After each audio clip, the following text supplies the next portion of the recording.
the effort, the counter-insurgency effort that is backed by international community.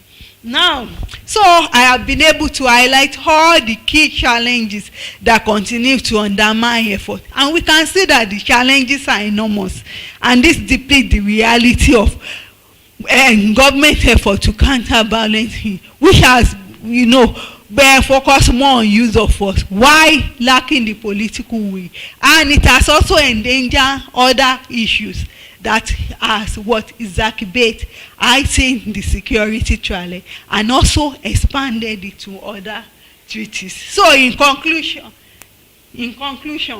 now we can say that despite this counter-insurgency effort, Boko Haram has continued to demonstrate remarkable resilience and lethality.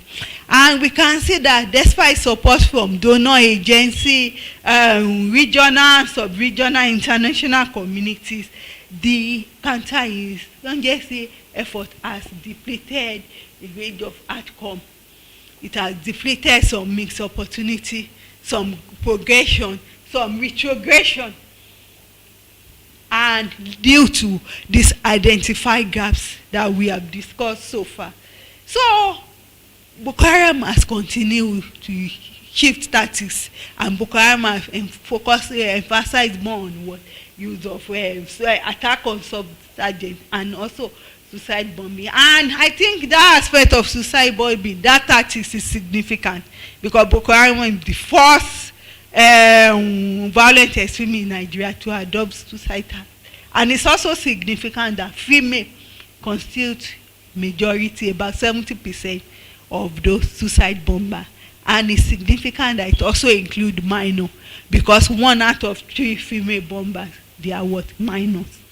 So now, when we look at this, we could see that the reality is that the government's lack of sufficient willpower commitment to tackle has exacerbated the socio-economic condition at the root of the grievance, and it has also led to a situation in which the security challenge has extended to other treaties.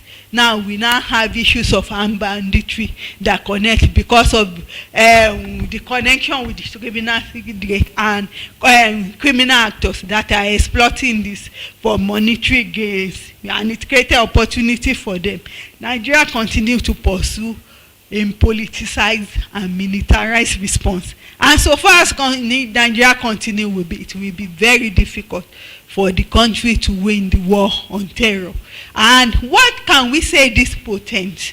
We can say it portends the high possibility of emergence of more deadly extremists. Even if Nigeria is able to contain Boko Haram today, we have to look at it and endanger a lot of deep human security challenges that will invariably even manifest in other security threats. And for example, we mentioned banditry that links to there being connection. Recent emerging studies have demonstrated that there is correlation between Boko Haram and this criminal and banditry. And at the same time, the factionalization within Boko Haram and the emergence of a more deadly that is focusing their own tactics on attack of military security agents is also an indication of how the lack of commitment of the government has manifested in more deadly outcome. So ultimately, it is the Nigerian state institution that will determine the future trajectory of Boko Haram.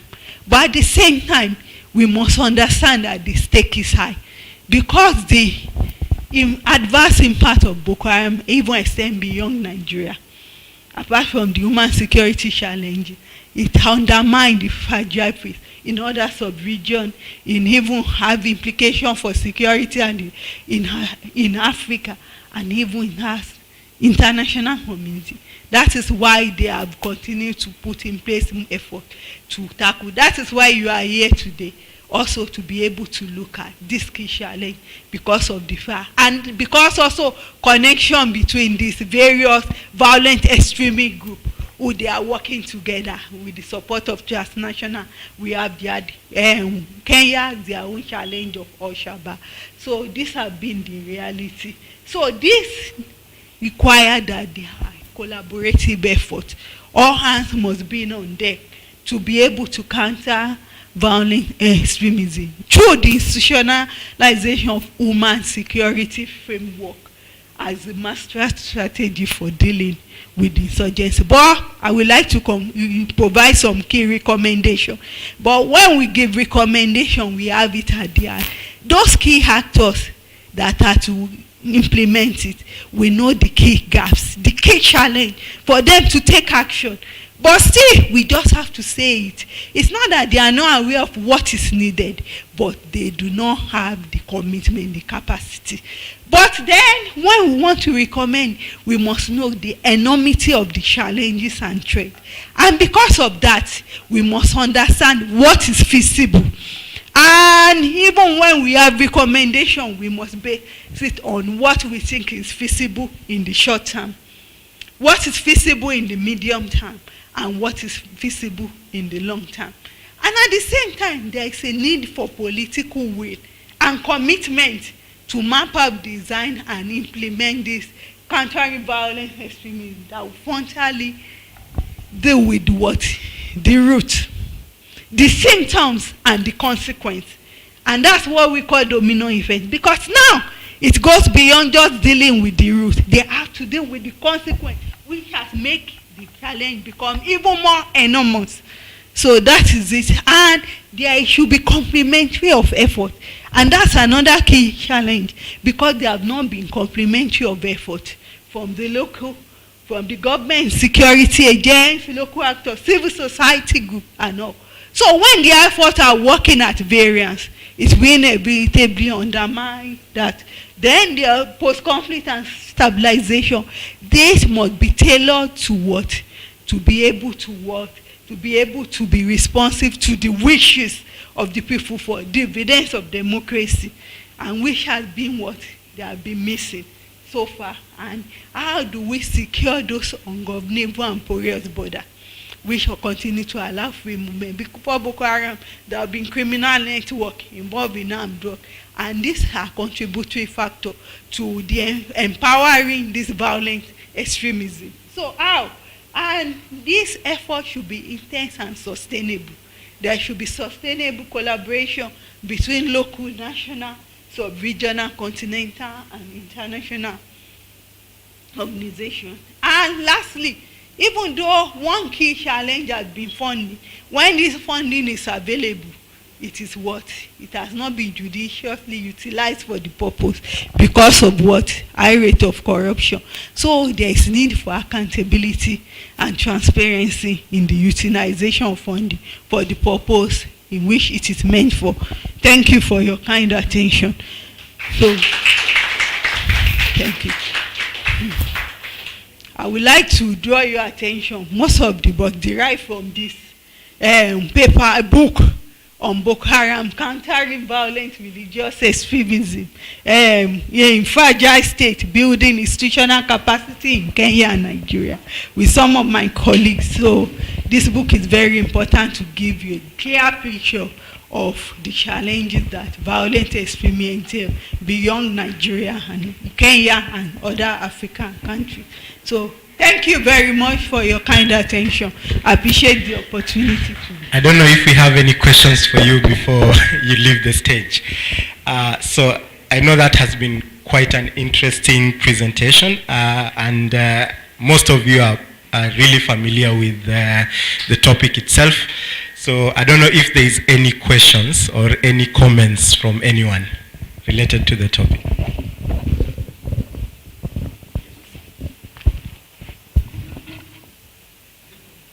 Okay, so I don't have any question. I just wanted to say that I was able to get a lot from your presentation. For one, I didn't know the origin of Boko Haram exactly from the Izala movement, and there were some terms you were using that I started Googling. I was able to understand more, so I just wanted to say thank you.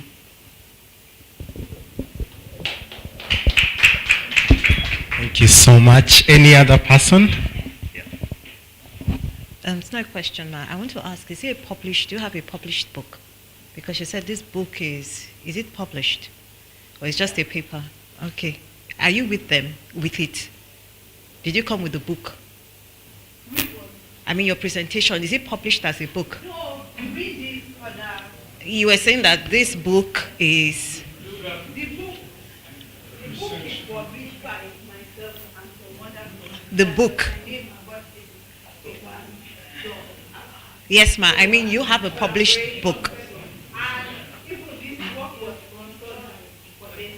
Yes, ma. Is the book with you here?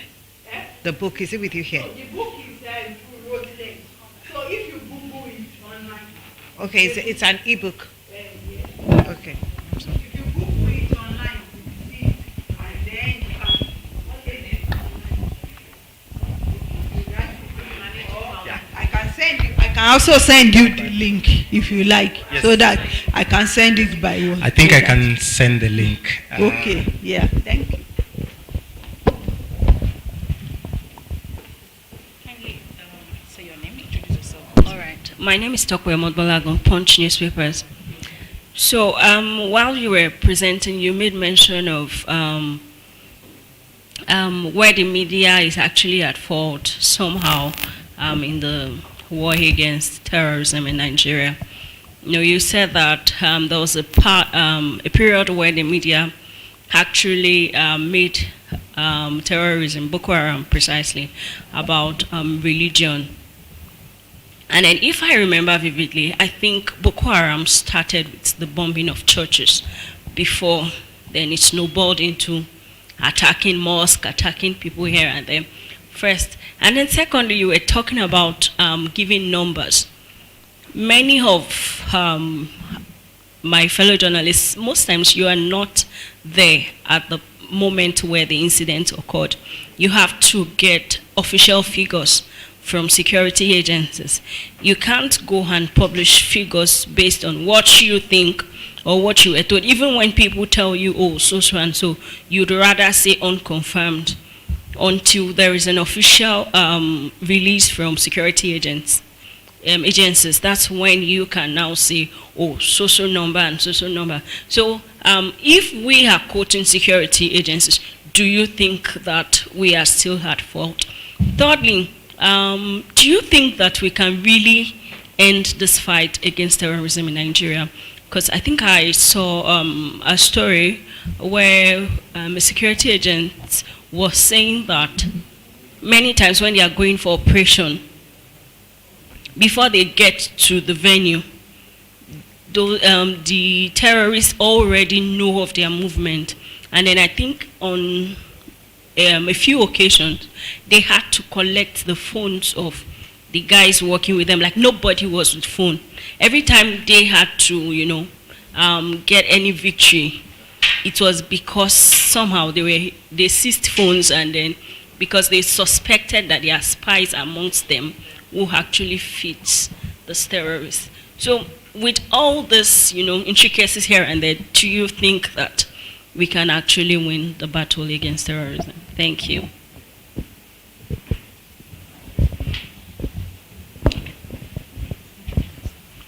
Yes, my name is Daoud Olatunji from The Punch. I want to disagree that Boko Haram is religious, carry religious ideology. And I think it's a challenge to we are investigative journalists. There are so many reports that have unveiled, that have unmasked the reason Boko Haram is thriving. You see, there was a report when the military got to, the first time they got to Sambisa Forest. What did they find? So those are the issues. In fact, at our secretariat at NUJ, I took it up with them at the initial stage of Boko Haram. I said, don't see Boko Haram Islamic sect. And I said I want to be educated. Tell me what is Islamic in this. Apart from, they have not even started killing Muslims. They face churches. I said, tell us that if I am a Benjamin and I say in the name of Jesus, and I kill someone, is it enough to attack my religion or to look at that person? So I think we have been able to see that it's more of international conspiracy. And if you also check that there are some of these military chiefs, the like of the late Chief of Army Staff, Amosu and others, you see, they eventually got to know that they fed fat from the large budget they got. In fact, I had a discussion with a very top military officer. He said, Boko Haram war or whatever will not end. He said, let me tell you the reason. He said, if it ends, there are so many people that are getting money from this insecurity, and they will never pray that it ends. I think as media, that agency that serve as a kind of neutral, I think there is need for us to do more. Sincerely, yes, they are Muslims. They shouted Allahu Akbar, and they use this flag that with Arabic inscription. But if you go to the nitty-gritty of this, you will see that it's more of economy than religion. The areas they have captured, if you also go deeper in Borno, have they turned people, have they Islamized that place? So those are the things. They said they wanted to collect jizya, wanted to start collecting tax from them. If you also observe very well, what they got in Sambisa forest, the first time soldier got there was packs of condoms, weeds, among others. They did not find a copy of Quran. So, and if you say you are a Muslim, you use Quran as a guide. So I enjoy your talk, but I want us to go a bit further to check the real reasons or what the Boko Haram sets as achieved so far. Thank you.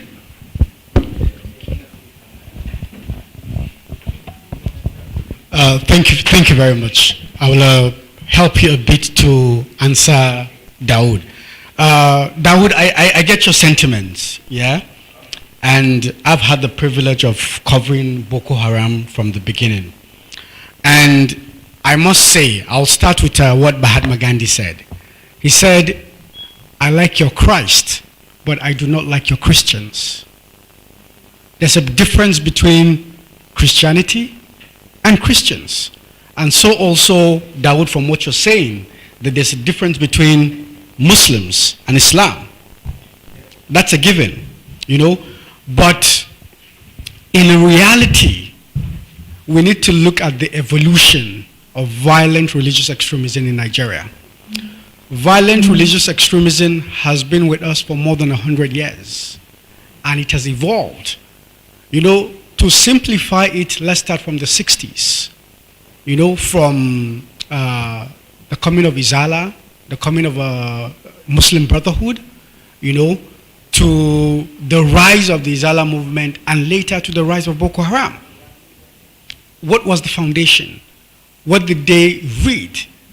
Muhammad Yusuf has books that are still being read today.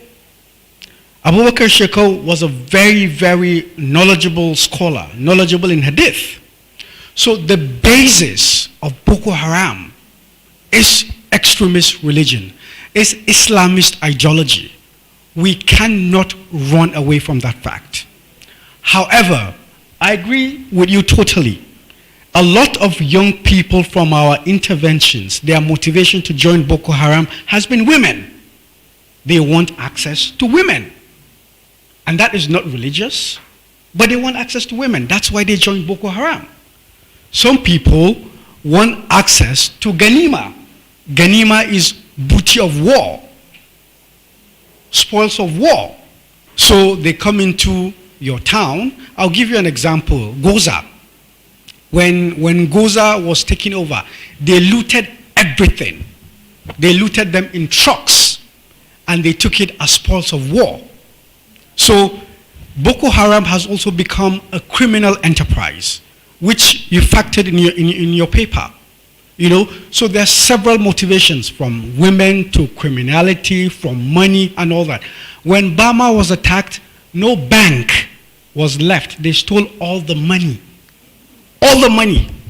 Nigerian banks have still refused to tell us how much they have lost in the Northwest.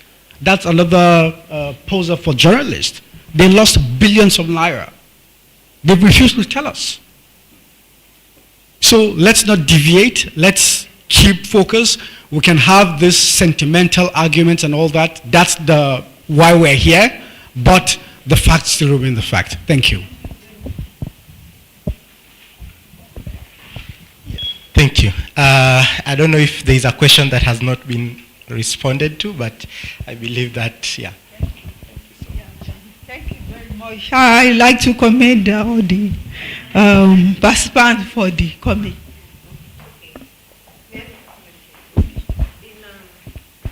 In addition to what Madam said, it's all about, different factors, different people having to unite in addressing this issue. It's not we against them. When you start feeling that, they're attacking my religion, it's not about that.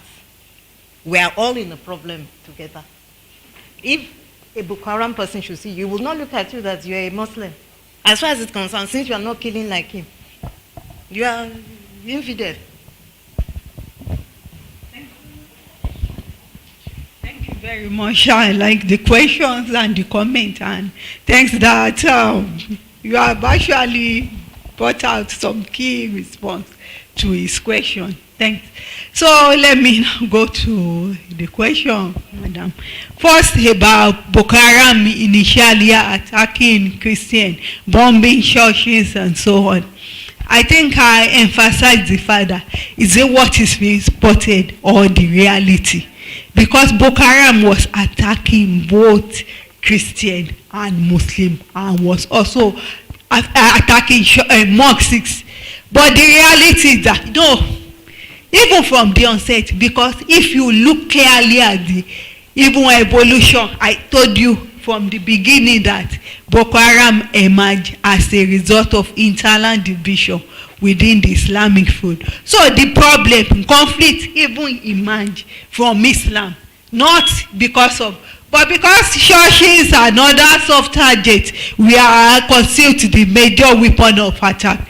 But the reality is that the media sensationalized that of the churches while downplaying the fact that, because it took some time for people to now understand the fact that it is both mosques and churches, it's Christian and Muslim that we attack. And I said also because of the reality in Nigeria, because Nigeria is a deeply divided along ethnic, and there are some people, political actors, that wanted to capitalize on that to give the impression that even the moment if one church is attacked, the real perception will be as if it has attacked the whole church in Nigeria. And Christians were quick to react. And the reaction were coming more from the Christian Association that Boko Haram is kicked. No, it's emerged that both churches, Muslims were attacked as at the time. But that, if you look at myself, that of the Muslim aspect was downplayed. So that's the reality. Then secondly, you mentioned the fact that before media you can report, you have to wait for security report from the security agent, and even the delay, the bureaucracy attached to generating this report. Yeah, and that is another key challenge now with the report. But can you say that perhaps some of what you are able to generate from the security, you did not actually capture the aspect of the attack on Muslim? That's one. Then number two, if journalists, are you saying that journalists rely entirely on the security report, or is it a protocol? Because do you also carry out investigative journalism to be able to back up whatever is emanating from the security agency? Because the reality is that media cannot say they are not aware of the challenge inherent in Nigeria's security agent and the political intrigue that impacted on them, even depleting, giving, some of these are classified information that they may not even be willing. We were able to carry out this. Do you know the number of years it took us to be able to do this research? Even though these people were their top-ranked security agents, we had to go through a lot to be able to get their support. So it's not easy. I've done research beyond I've done research in Niger Delta. If you go to the military and say, we want report, they will say, go to Abuja. No matter how. So for you to say media, you are only relying on security report, it's an indictment. Do you even carry out investigative journalism at all, or you rely exclusively? And are you able to get even those classified reports from the military? So I think there is a need also, if this is a form of protocol, to rethink the media procedure for generating report. That's yes.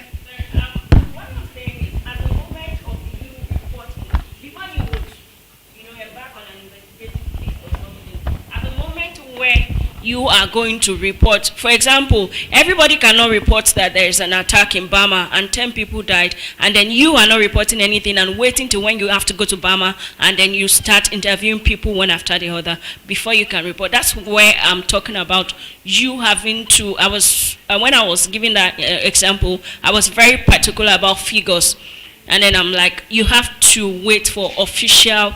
You have to have official statement from security, operatives before you can actually give a figure. You can't just, because of what you hear from people, and then you go ahead and say, 20 people died, and then the security agency is saying 10 people died.